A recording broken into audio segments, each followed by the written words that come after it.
저는 삶이 무너질 때의 작은 실천으로 극복합니다. 저는 다이어리 쓰는 걸 좋아합니다. 하루를 어떻게 보내고 있는지 되돌아보고 내일은 어떻게 지낼지 방향을 알려주어서 좋아합니다. 다이어리는 학생이었을 때부터 작성했네요. 이렇게 다이어리를 쓰면서 저는 한 가지 발견합니다. 삶은 좋은 일만 가득 차지도 않고 나쁜 일로만 채워지지 않는다는 걸 알았습니다. 2025년 6월에 연휴가 있었습니다. 6월 초에 대통령 선거부터 쉴 수 있는 시간이 이었지요. 제가 하고 있는 일 중에 하나가 작가입니다. 연휴 기간 동안에 개인 저서에 퇴고를 하려고 마음을 먹었지요. 그런데 안 써지는 거예요. 제 루틴이 완전히 깨진 시기입니다. 작년에 회사에서 인사 발령이 좋지 않아서 낙담하였습니다. 참았던 마음이 밖으로 터진 시기였던 것 같아요. 집에서는 가장입니다. 맞벌이는 하지 않고 혼자 경제를 책임지고 있습니다. 회사에서 인사 발령이 안 좋게 나니 퇴직 이후 일상이 걱정이 됩니다. 아직 아이들은 성인이 되지 않았고 아파트 대출금도 많이 남았습니다. 이 나이 먹도록 남들과 차별화된 장점이 보이지 않으니 더 막막했지요. 참고 버티면서 일상을 보내다가 견디지 못하고 이때 터졌나 봅니다. 지금은 덤덤하게 이야기하는 것 같지만 그때에는 심란했습니다. 저는 지금도 회사를 사랑합니다. 그리고 일도 사랑합니다. 그런데 저 혼자 사랑하는 게 힘들잖아요. 직책자에서 배제되는 인사 발령을 받을 때 많은 생각이 들더라고요. 이제 나는 회사에서 별 필요가 없는 사람인가? 내가 20대, 30대 일에 그렇게 매달리면서 일했는데 돌아온 것이 이런 대우라는 사실을 받아들이기 힘들었습니다. 받아들여야겠다고 마음을 먹었지만 쉽게 벗어날 수가 없더라고요. 터졌던 무기력감은 올해 6월 초 침대와 한 몸이 되었습니다. 아침에 눈을 떠서 웹툰을 정주행했습니다. 네이버 웹툰에서 7,080개 정도 있으면 한 번에 몰아서 보면 하루가 훌쩍 지나갔습니다. 제가 그때에 본 웹툰만 신화극 기속 아이템을 손에 넣었다. 절대 건강, 절대 회기, 회귀한 용병은 다 계획이 있다. 전지적 독자 시점, 별을 품은 소드 마스터 게임 속 바바리안으로 살아남기를 봤습니다. 밥을 먹고 누워서 웹툰만 보았습니다. 현실과 감정이 붙어있던 사이에 공간을 만들려고 노력했습니다.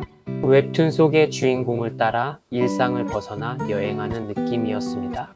시작은 연휴 첫날이다 보니 딱 하루만 마음 편히 쉬자는 마음으로 시작했습니다. 웹툰의 스토리가 저를 유혹했습니다. 내가 지금 처한 상황에서 벗어나서 화면에서 보여지는 이야기가 저를 대신해서 제가 못하는 행동을 하니 응원하게 되더라고요. 특히 과거를 되돌리고 싶어하는 제 마음을 건드려서 더욱 스트롤을 아래로 내렸던 것 같습니다. 그래서 판타지도 갔다가 게임 속에도 갔다가 무협 세계에도 다녀왔습니다. 토요일 오후에 선물이 배달이 왔습니다. 제가 공조로 참여하였던 책이 집으로 배달이 왔습니다. 그동안 글을 쓴다고 고생했다고 한마디를 저에게 선물하고 싶어서 다이어리를 펼쳤습니다. 펼쳐진 다이어리를 보면서 그동안 다이어리의 쉼이라는 글자 밖에 보이지 않더군요. 내가 좋아하지 않은 현재 상황을 외면한다고 쉽게 바뀌지 않았습니다. 그냥 하기 싫어하는 저만 침대에 누워서 핸드폰만 바라보는 아저씨만 있었습니다. 이건 아니다 싶었어요. 연휴 동안에 하려고 하는 계획도 다 틀어져 있다는 것을 보았지요. 연휴 기간 동안에 해야 하는 집안 정리, 글쓰기, 독서, 서평 쓰기 할 일이 그대로 쌓여 있었습니다. 제 생각은 늘어지게 쉬다 보면 마음이 편해지면서 힐링이 될 줄 알았습니다. 그런데 아니더라고요. 다이어리에 심한 글자를 쓰면서 보였던 감정은 다시 시작하기는 귀찮아지고 핑계를 찾더라고요. 내일은 꼭 해야지. 내일이 되면 다시 내일을 찾더라고요. 그렇게 소중했던 연휴의 대부분을 그냥 흘려보냈습니다. 다음날 아버지께 출간된 책을 선물하고 싶어서 일찍 잤습니다. 웹툰을 보면서 새벽 2시를 넘어서 잤으니 다음날 아침에 늦게 일어났습니다. 이런 습관들이 하나 둘 모여 일상이 무너졌어요. 아버지 댁에 가야 한다는 차근, 약속 하나가 무너진 일상을 다시 충실하게 살아가도 된다는 의미로 바뀔 수 있었습니다. 아버지에게 저자 증정본의 책을 드렸습니다. 드리자마자 책을 보시면서 이번 책은 저번 책보다 좋다고 하시는 거예요. 기분이 좋아졌습니다. 칭찬은 누구나 좋아하잖아요. 그런데 칭찬하는 부분이 요즘에 제가 에너지를 집중하는 일이었습니다. 더 기분이 좋아지더라고요. 칭찬으로 제가 더 농도 짙게 살아가는 기분이 들어서 좋았습니다. 누군가는 내가 애쓰는 행동에 인정해 주어서 더 위로가 되었어요. 칭찬을 받으니 다음이 기대되었습니다. 더 좋은 다음이라는 단어가 다시 달리고 책도 읽고 글로 쓰기 시작했습니다. 연휴 기간 동안 무엇인가 해보려고 노력해도 잘 되지 않았던 시간인데 관심과 응원 한마디가 다시 움직이게 만들더라고요. 그렇게 일상에 복귀했습니다. 많은 생각이 들었습니다. 얼마 전에 읽었던 책 거인의 약속에서 좋았던 문장 한 구절이 생각났습니다.